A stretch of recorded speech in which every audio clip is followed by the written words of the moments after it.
Anda kembali lagi di VIP Forum Digital Bank CNBC Indonesia bersama saya Anaka Wijaya. Terima kasih juga kepada seluruh panelis yang sudah hadir dan bersedia untuk masih bergabung hingga saat ini. Segmen ini kita akan sama-sama untuk membahas sebenarnya kemana sih arah kompetisi bisnis perbankan konvensional versus bank digital. Saya pertama akan langsung menuju ke Bank Jago, ke Pak Karim. Pak Karim, kalau Anda melihat ini dengan banyaknya juga bank-bank konvensional yang juga sudah tertarik untuk nyebur juga ini ke kolam bank digital begitu ya. Lalu ke depannya ini kompetisinya akan seperti apa? Dan Bank Jago sendiri juga kita tahu sudah bekerja sama juga dengan Gojek atau GoPay nantinya. Ini nantinya akan seperti apa kerjasamanya? Silakan Pak Karim. Terima kasih Anaka.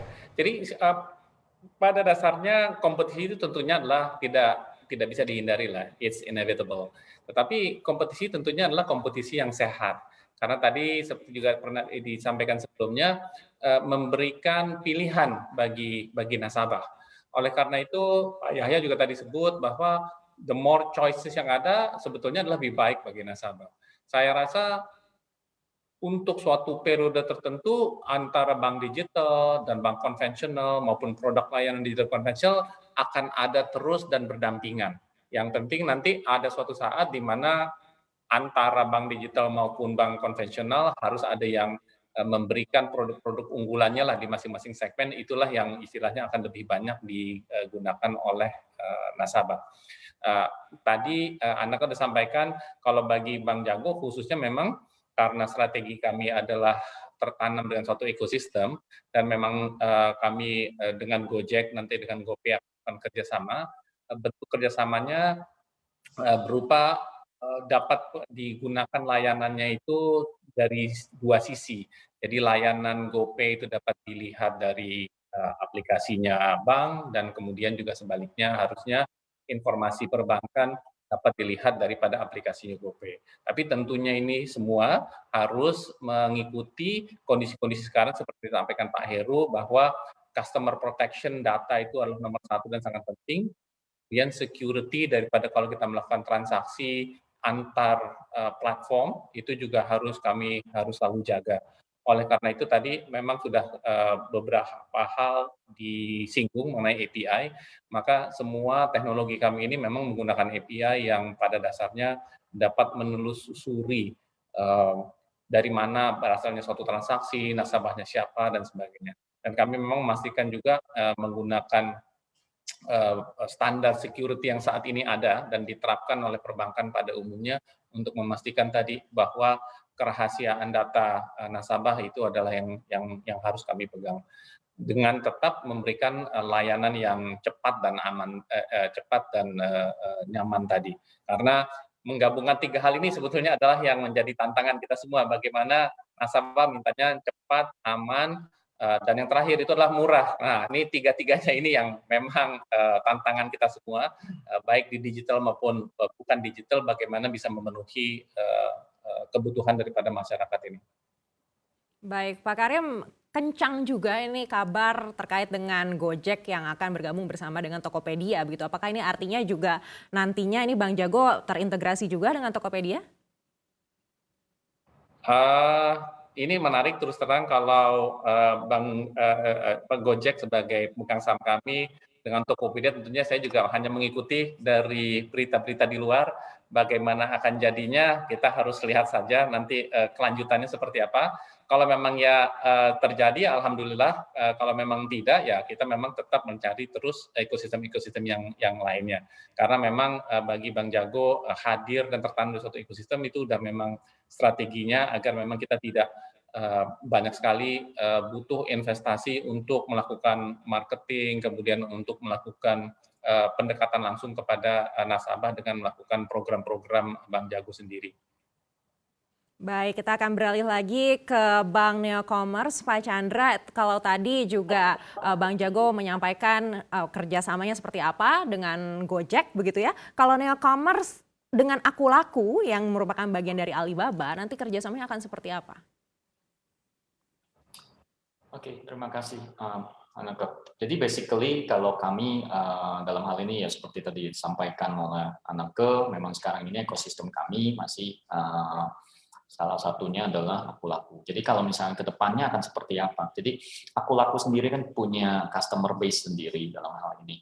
Kurang lebih setahu saya sekitar 6-7 juta sekarang ini kan, keep growing dalam hal ini. Nah, sebetulnya mereka punya customer base di mana Aku Laku sendiri kan juga bermain di beberapa lini seperti yang kita tahu. Mereka juga punya e-commerce, mereka juga punya B2B, mereka juga di multi finance. Nah, dalam hal ini customer base-nya mereka itu menjadi suatu bagi kami adalah ekosistem di mana kami bisa masuk. Jadi kami sebagai banking, kami juga punya customer base, tapi kita di dalam hal ini seperti yang tadi disampaikan, kami juga akan melakukan membangun apa yang namanya open banking dalam hal ini. Dan sebetulnya dalam hal ini kami juga tidak bergantung atau cuma hanya berhenti sampai di Aku Laku. Aku Laku menjadi partner strategis kami yang terutama, tapi kami juga terus ke depannya akan terus berkolaborasi dengan bahkan dengan pelaku fintech yang lainnya, dengan e-commerce dan ekosistem lainnya di ini. Tujuan kami jelas, salah satunya contohnya kayak misalnya kami berkolaborasi dengan pelaku fintech seperti P2P lending. Tujuan kami untuk memajukan sektor UMKM di Indonesia melalui penyaluran, kemudian penyaluran kredit dengan platform digital. Nah, itu bisa sedikit banyak mendorong sektor UMKM di Indonesia. Begitu kurang lebih. Baik Pak Chandra, saya akan beralih lagi ke Pak Yahya. Pak Yahya mendengar tadi kata Pak Chandra dengan Aku Lakunya dan juga Pak Karim dengan Gojek dan mungkin dengan Tokopedia nantinya. Lalu bagaimana dengan BCA full digital? Ini juga sudah banyak yang sudah diambil nih ya untuk e-commerce besar begitu. Lalu nanti seperti apa?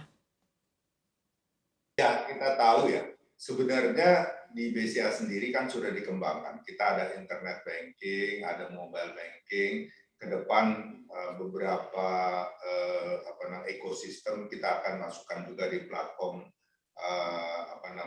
mobile banking kita. Saya kira akan serupa nanti model yang akan dikembangkan di BCA digital itu. Namun tentu dengan kelas nasabah yang berbeda. Mungkin kita harus bisa membedakan antara yang betul-betul disukai milenial ya, kemudahan-kemudahan dari sejak mulai buka account harus online, nggak bisa kan, nggak boleh ada cabang, jadi itu semua harus betul-betul di-create dari digitalisasi. Dan saya pikir yang namanya market milenial ini kan besar sekali dan luas sekali ya. Dan dengan ekosistem yang sudah dijalin BCA, mungkin kita juga ada suatu kemudahan juga untuk memberikan support kepada anak perusahaan kita ini. Jadi saya kira memang intinya semua digital bank itu harus punya institusi kuat di belakangnya. Jadi kalau coba-coba ada kemungkinan buka digital bank hanya konversi saja, itu saya kira akan berat sekali untuk berkembang ya. Karena kita lihat aja tahun 1988 kan waktu izin perbankan dipermudah, ada 200 lebih bank di Indonesia. Akhirnya apa? Sekarang ini kan paling yang besar-besar tinggal nggak lebih dari 30 bank gitu ya. Nah ini artinya betul-betul kalau mau mengembangkan digital bank juga harus punya permodalan kuat, punya institusi yang deep pocket untuk siap mendorong bisnis ini. Tanpa itu, forget it. Saya pikir akan susah sekali berkompetisi. Nah, pertanyaannya apakah investornya bersediakah tanda petik mencemplungkan dana ya, menginvest sedemikian besar untuk sesuatu persaingan yang akan ketat, makin ketat. Nah, itu aja saya pikir. Terima kasih. Baik Pak Yahya, kalau BCA Digital sendiri kira-kira akan menggandeng investor strategis atau enggak sih Pak? Saya kira BCA udah lebih dari cukup. Dan kalau ke depan ya kemungkinan di pasar selalu terbuka. Kita lihat bahwa di fintech itu udah biasa, ya, hari ini kompetitor, besok jadi temenan gitu kan. Itu sesuatu yang biasa dalam bisnis. Kita akan melihat berbagai macam kemungkinan ke depan kan, nggak harus kita set sekarang harus seperti kuda ditutup mata kiri kanan. Kita harus bisa lirik kiri kanan, lalu apa yang the best itu kita copy paste. Jangan malu juga untuk copy paste. Thank you. Baik, itu tadi dari Pak Yahya. Kita akan beralih lagi ke Pak Yosefus. Bank Mandiri Ya, Pak Yosefus, kalau di samping dari rencana bank digital dari OJK ini, juga ada rencana pengadaan CBDC atau Central Bank Digital Currency. Kalau Bank Mandiri menilainya seperti apa? Saya kira ini kan yang pasti Bank Mandiri akan mendukung penuh penerapan CBDC ya. Tapi kita juga akan melihat seperti apa aturan-aturan yang akan diterapkan oleh OJK maupun dari regulator sendiri. Jadi ini yang kita tunggu seperti apa sih? Ya, kita juga belum tahu karena kan ini memang hal baru di kita juga ya. Jadi kita yang pasti akan mendukung dan menunggu seperti apa sih ketentuan dan aturannya. Baik, dan berikutnya mungkin kita akan bertanya ke Bank BNI. Pak YB, kalau menurut BNI seperti apa terkait dengan CBDC ini? Aku rasa kalau kita melihatnya dari sisi moneter mungkin kita masih menunggu ya seperti apa nanti bentuknya produknya segala macam. Kalau sampai saat ini yang kita lihat ya, pemikiran kita adalah digital currency ya nantinya akan berupa kayak kita akan running suatu currency yang baru aja ya. Jadi sistem kita kalau kita sekarang banking kita punya rupiah, ada dolar, ada euro ya. Nanti kita akan punya digital currency tambahan satu, ada mata uang yang baru. Apakah mata uangnya nanti Rp1 sama dengan satu digital currency Rp1 juga atau gimana? Nah itu kita masih belum tahu ke depannya seperti apa. Tapi kita ngelihatnya itu, so far kita ngelihatnya ini bakal ada currency yang baru, currency digital yang baru. Seperti itu aja sih Bu. Tapi sepakat dengan Pak Yosefus ya kita memang masih menunggu bentuknya seperti apa. Terima Tapi kasih. untuk prospek dari uang digital rupiah sendiri, BNI menilai seperti apa, Pak YB? Kita dukung ya ini karena sesuatu yang baru ya.